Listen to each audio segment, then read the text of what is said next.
Hello friends, today we will discuss scope and lifetime of a variable.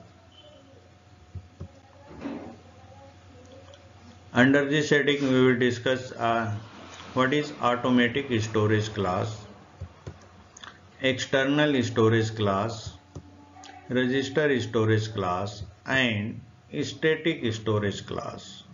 So these storage class we are going to discuss today. Scope and lifetime of a variable. Every variable in C has two properties, type and storage class.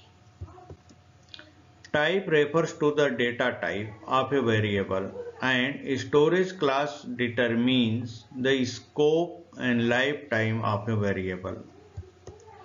There are four types of the storage class: automatic storage class, external storage class, static storage class and register storage class. Automatic storage class. Keyword for automatic variable is auto, A-U-T-O. The variable declared inside the function are automatic or local variables. The local variable exists only inside the function in which it is declared. When the function exits, the local variable are destroyed.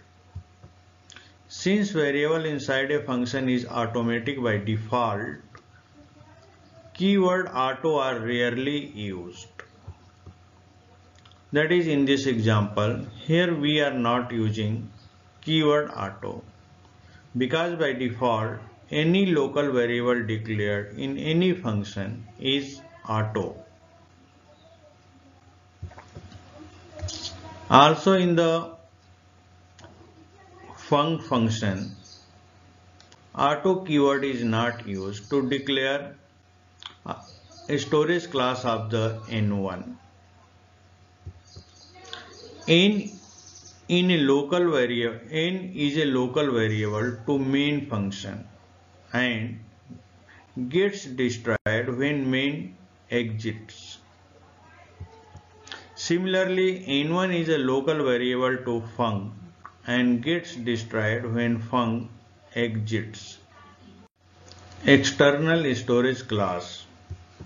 Variable declared outside every function are external variables. They are also known as global variables. External variable can be accessed by any function. For example, in this C program, using third statement, in this program int n equal to 5 semicolon.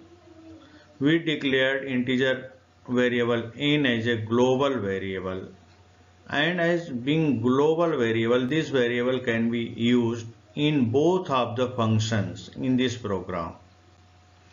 So first statement of the main function is plus plus n semicolon. This increases the value of variable n, that is 5 by 1, and this value becomes 6. Next statement is display.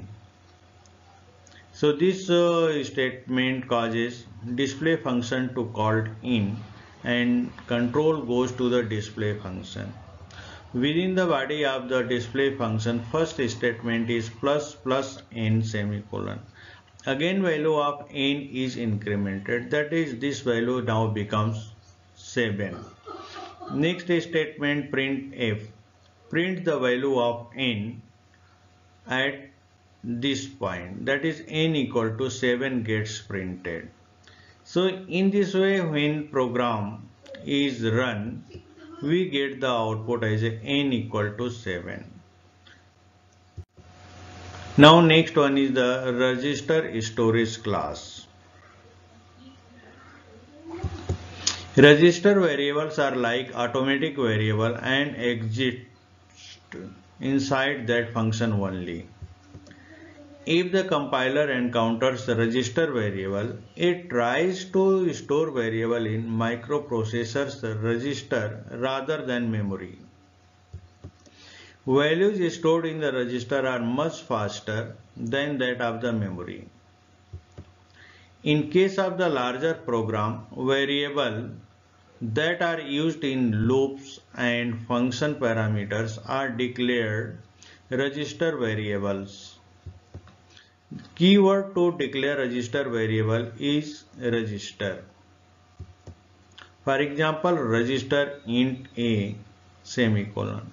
So when using the register keyword, we declare any variable. This is generally stored in the microprocessor register. Since there are limited number of registers in processor, and if it couldn't store the variable in the register, it will automatically store it in memory.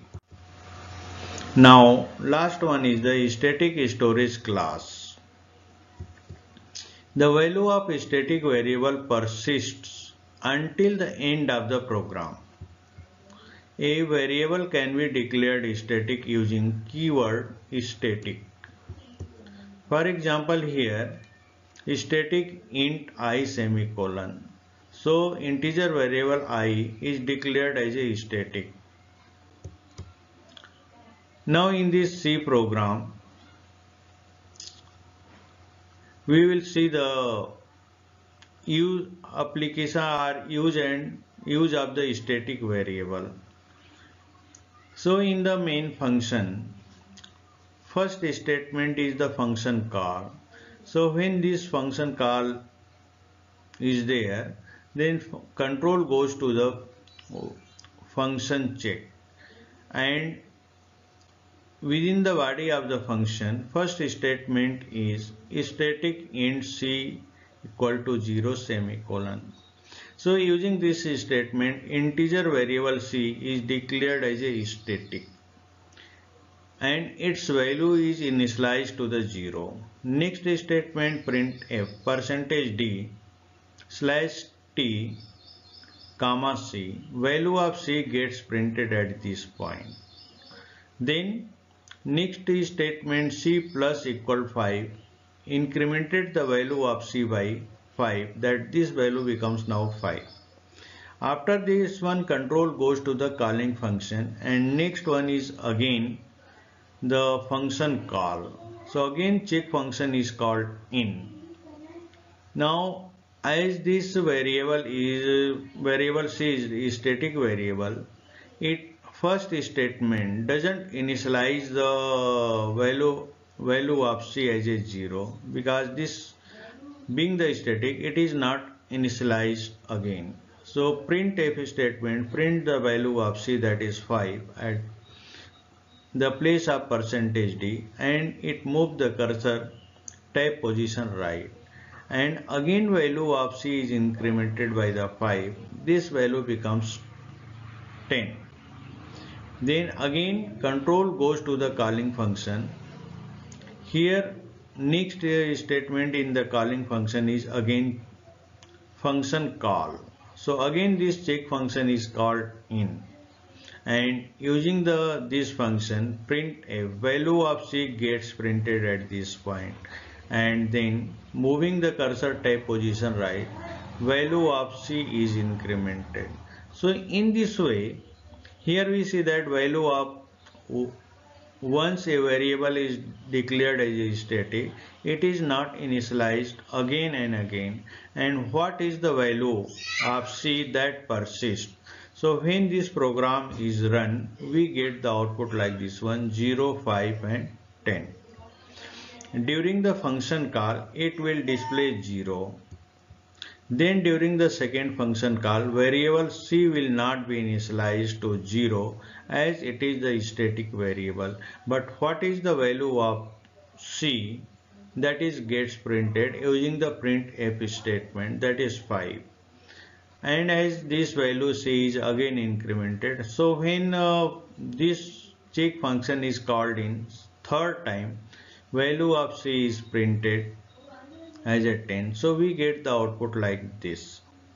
So in this way we have discussed a storage class of the variables, and a storage class of the variable defines the scope and lifetime of the variable. So with this one we end this unit. Till next period, bye and have a nice day.